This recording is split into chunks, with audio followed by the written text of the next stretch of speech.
Michael Saylor took the opportunity at the recent Atlas Society Gala to clarify how Bitcoin is the only true way to become independent from the government. But is he right? Does this sole asset stand apart from everything else? Let's hear it in his words, and thanks for watching. So where is the next frontier for those thirsting for freedom? Cyberspace. And here I pause and I ask you to, like Steve Jobs said, think different. Thinking conventionally will get you killed. We will be martyrs. We will not be winners, right? If you want to die for your country or die for your cause, you can do that by thinking conventionally. If you want to win, you need to think unconventionally. We have to embrace new paradigms. In the 21st century, you can choose where to locate your body, your friends and family. You can choose where to locate your mind.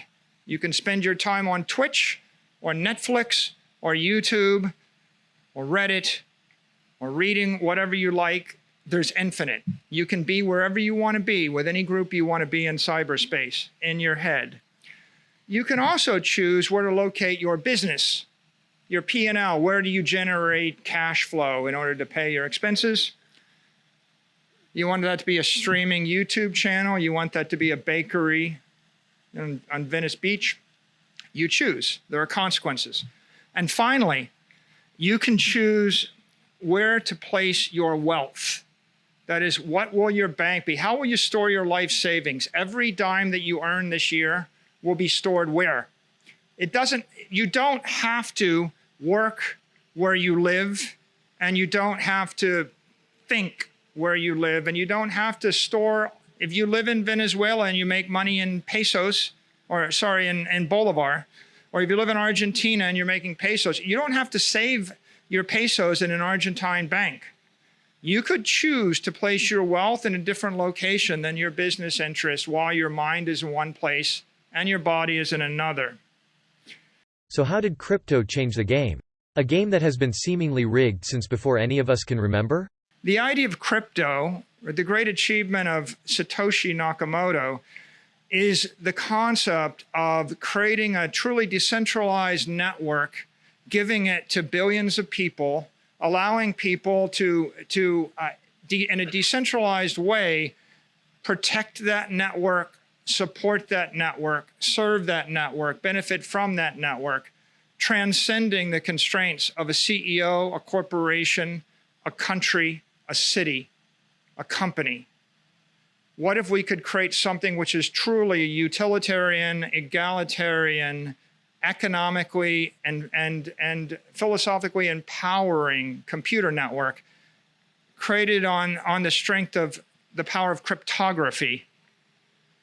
And cryptography is a machine with a mechanical advantage. Instead of a Roman construction crane with 180 to 1 mechanical advantage that lets you move a one-ton block with your hands, we're talking about cryptography where it becomes billions or trillions of times harder to break the code than it is to create the code.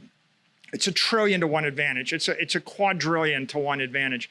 If you can create a mechanical advantage in cyberspace, then you can create something which is going to transcend and beyond the reach of the collective.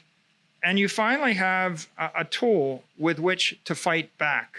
I've always trusted the old family pickaxe, but I'll hear him out in case he's got something better in mind. Bitcoin is a shining city in cyberspace, and you can go there once you understand it. Bitcoin and objectivism, they have a common cause. Ayn Rand in 1959 said, "I'm for the separation of the state and economics, just as we had the separation of church and state."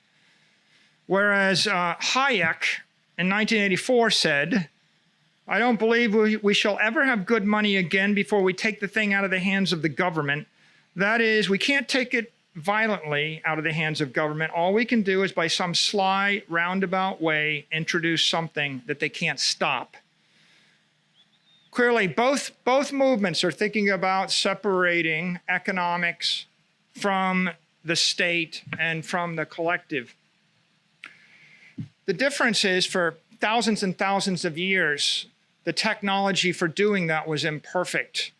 The technology of gold to separate the power from the state doesn't work when they just shoot you and take your gold.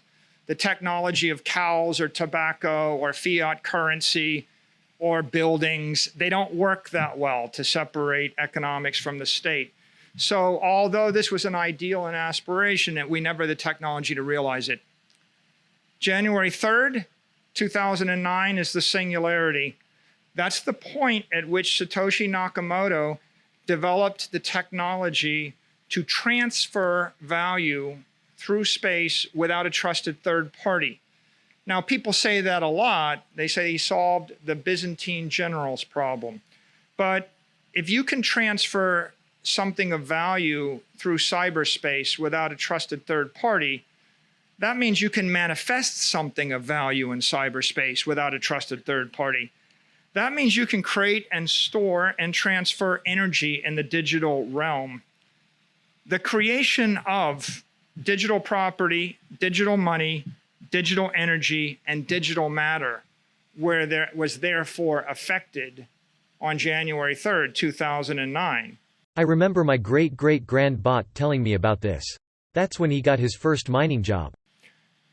Most people don't realize this, but Satoshi opened a portal from the physical realm into the digital realm, and energy began to flow into cyberspace, bringing life to a formerly dead realm consisting only of shadows and ghosts, bringing conservation of energy and matter, objectivity, truth, time, and consequence into the digital realm, delivering property rights, freedom, and sovereignty that is separate from the physical and the political realm to humanity. Most of the world, myself included, ignored this chain reaction for the next decade. It happened, it flickered, it burned, we ignored it, except for the OG Bitcoin cypherpunks, and they can tell you that everybody thought they were crazy. In March of 2020, the world came to a grinding halt.